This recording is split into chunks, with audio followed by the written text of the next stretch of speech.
Pakistan's most watching legal awareness YouTube channel.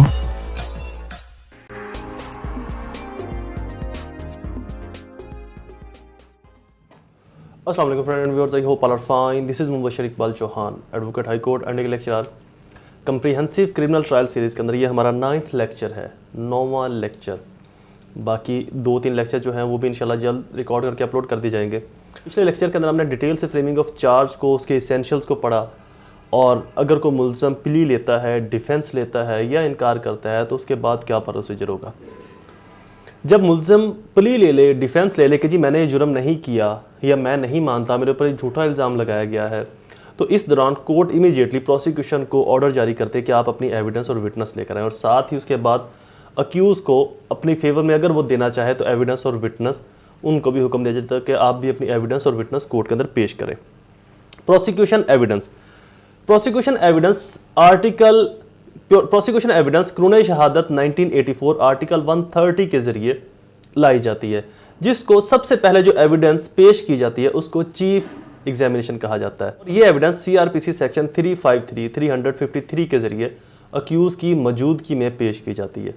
Prosecution अपने जितने भी गवाहान हैं, जितनी भी गवाहियाँ हैं, जितने भी गवाहान हैं या जितनी भी शहादतें हैं या जो भी डॉक्यूमेंट्री एविडेंस है, जो भी प्रोसिक्यूशन के पास अवेलेबल है, उनको CRPC सेक्शन 353 के जरिए और कानून शहादत 1984 आर्टिकल 130 के जरिए कोर्ट के अंदर पेश करके चीफ एग्जामिनेशन उनका करवाएगी। चीफ एग्जामिनेशन के अंदर दरअसल होता क्या है, प्रोसिक्यूशन जो इल्ज़ाम लगाते हैं कि मुल्ज़म ने जुर्म किया है, वो अपनी बात को सच साबित करने के लिए कुछ गवाहान को कोर्ट में पेश करते हैं। लाइक गवाह नंबर 1, 2, 3, A, B और C। सबसे पहले A आएगा, B आएगा, C आएगा। इसका भी एक डिटेल टॉपिक है कि किस गवाह की गवाही ली जाएगी, किस गवाह की गवाही को कोर्ट लेने से इनकार कर सकती है। कोर्ट में फिट थिंक इट का वर्ड यहाँ पर भी यूज़ हुआ है कि अगर कोई गवाह गलत डायरेक्शन दे केस को, ग्राउंड्स को मिस यूज़ करे, मिसलीड करे केस को, तो कोर्ट चाहे तो उस गवाह को गवाही देने से रोक भी सकती है। तो प्रोसिक्यूशन सबसे पहले अपने A गवाह को लेकर आएगी, गवाह नेम A पहले नंबर का, B और C।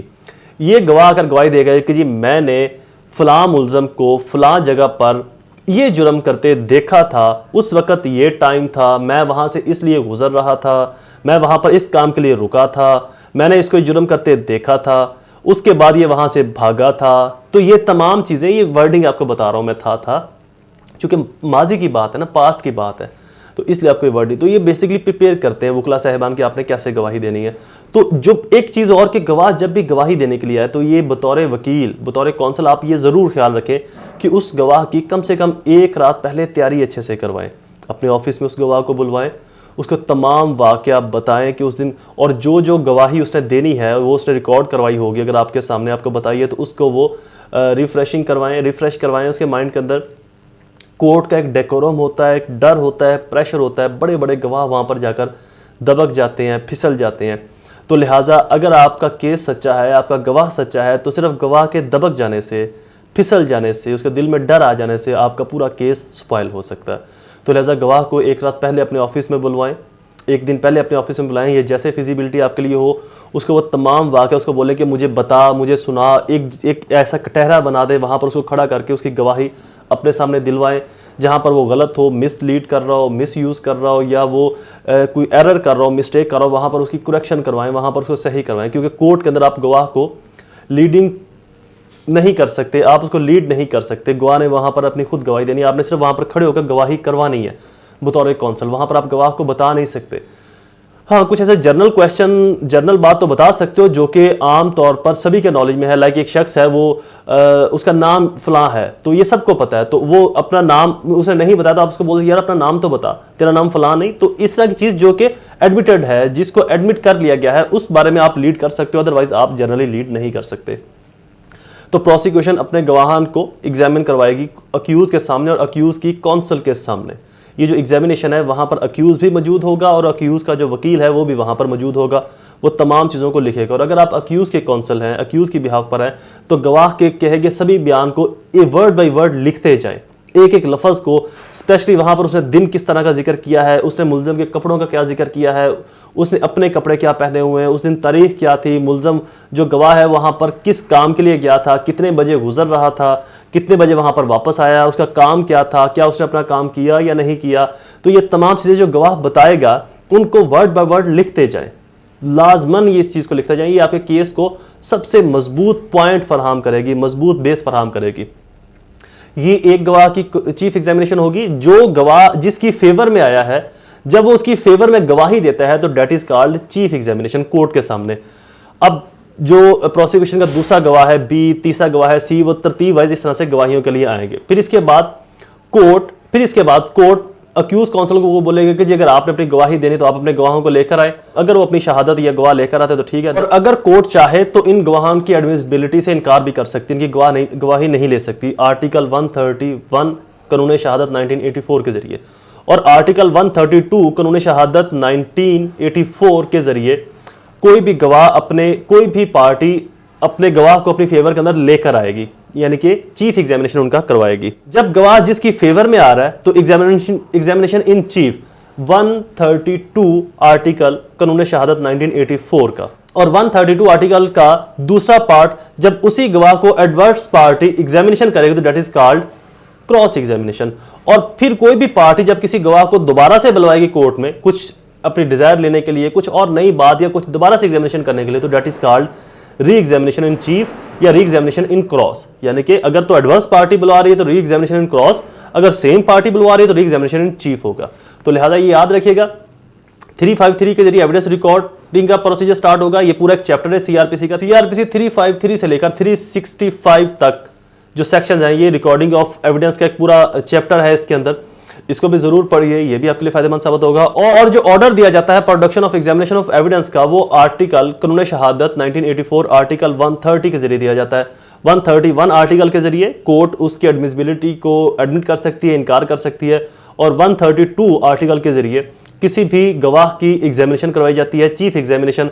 और जब उसी गवाह के ऊपर एडवर्स पार्टी, मुखालिफ पार्टी क्रॉस करती है तो that is called cross examination. Same ऐसे ही जब डिफेंस काउंसिल अपनी फेवर के अंदर गवाही लेकर आएगी तो डिफेंस काउंसिल का जो वो चीफ एग्जामिनेशन होगा, उनका जो काउंसिल उसकी फेवर में जो गवाही दिलवा रहा है, जब उस गवाह को प्रोसिक्यूशन क्रॉस करेगी, एग्जामिन करेगी उस गवाह के ऊपर जो डिफेंस की तरफ से आया हुआ है, तो that is called cross examination.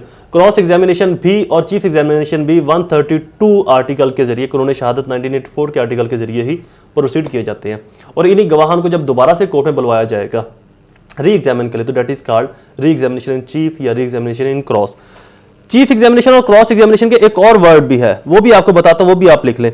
Chief examination को डायरेक्ट एग्जामिनेशन भी कहा जाता है लॉ कानून शहादत की जुबान के अंदर।